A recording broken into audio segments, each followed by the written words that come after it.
Creating a low-cost ninja kusari-fundo using materials found at a local store is an engaging project that combines practicality with creativity. Here's a simple video tutorial on how to craft your own kusari-fundo using a chain dog leash, metal split key rings, and plumb bobs, along with a 14-inch bolt cutter for sizing. The kusari-fundo, a traditional Japanese weapon, is a chain with weights attached to each end. With these simple items, a chain dog leash, metal split key rings, 2 plumb bobs, and a bolt cutter, you can create your own kusari-fundo for self-defense or practice. Follow these steps to craft it. Now let's get started on our kusari-fundo project. Start off by clearing our workstation and only keep the chained leash for resizing. We will start by trimming the edges from unwanted metal parts and creating the desired chain size for our kusari-fundo. We decided in this video to go for a 2-foot chain with a smaller thickness so that the kusari-fundo can fit in the palm of one hand. But as stated before, one should test out various chain lengths and thicknesses to find what fits your purposes. Now let's take our bolt cutter and cut off the unwanted metal parts of the chained leash. Once both ends are cut to the desired length, we can continue with the next step in the process. Steps 1. Prepare the chain.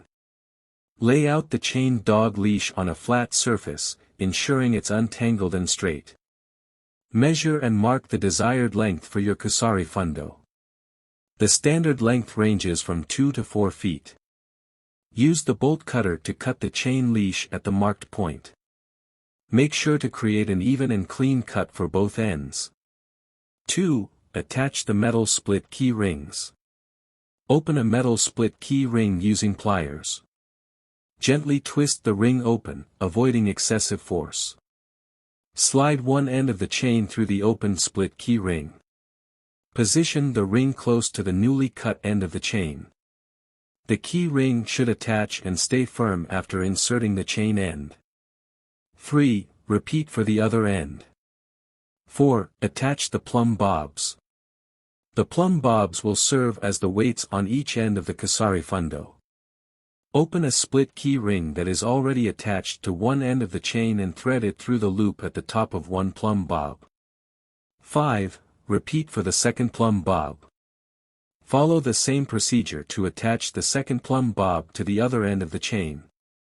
Once the two ends of the chain have both plumb bobs attached to them, you will now have a completed kusari-fundo. Now that we have the kusari-fundo completed, we can focus on its use. The plumb bob we chose has a hexagonal shape, and as most plumb bobs do, it also has a pointed end. We chose this specific plumb bob because of its shape and weight. The plumb bob is 8 ounces and perfect for our desired kusari-fundo. When placed in the hand, this plumb bob has a nice feel to it. The hexagonal shape gives us a better grip when handling the plumb bob or swinging it around. The shape also makes it easier to grip when we swing and catch the plumb bob with our other hand. Certainly, the kusari-fundo can be a versatile and effective tool for self-defense due to its flexibility, reach, and the weights attached at each end. When used skillfully, it can target various vulnerable areas of an attacker's body. Here's how you can use a kusari-fundo for self-defense and its potential striking points. Using a kusari-fundo for self-defense. Maintain distance and control. The length of the kusari-fundo allows you to keep a safe distance from your attacker while still having the ability to strike effectively. Aim for vulnerable points.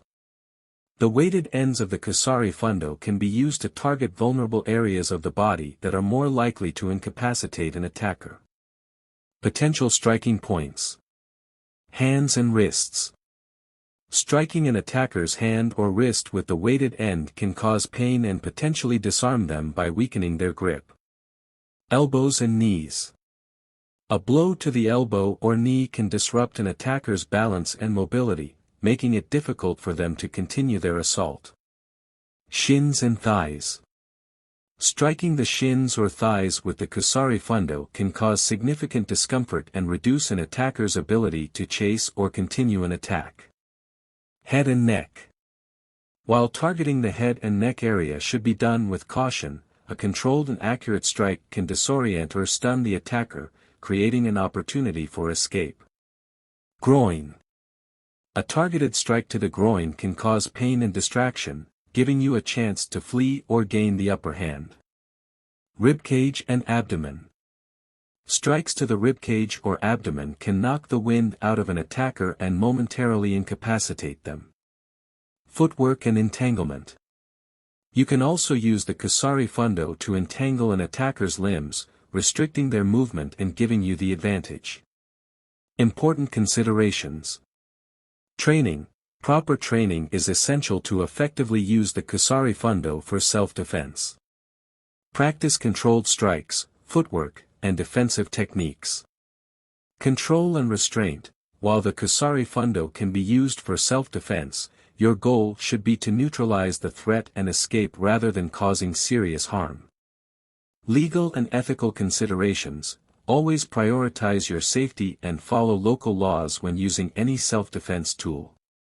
Only use the kusari-fundo in situations where your personal safety is at risk. Avoid confrontation. Whenever possible, focus on avoiding dangerous situations and seeking help rather than engaging in physical altercations. Remember that effective self-defense involves a combination of awareness, avoidance, de-escalation, and, if necessary, using appropriate tools like the kusari-fundo. Proper training and understanding of your local laws are crucial aspects of using any self-defense tool responsibly.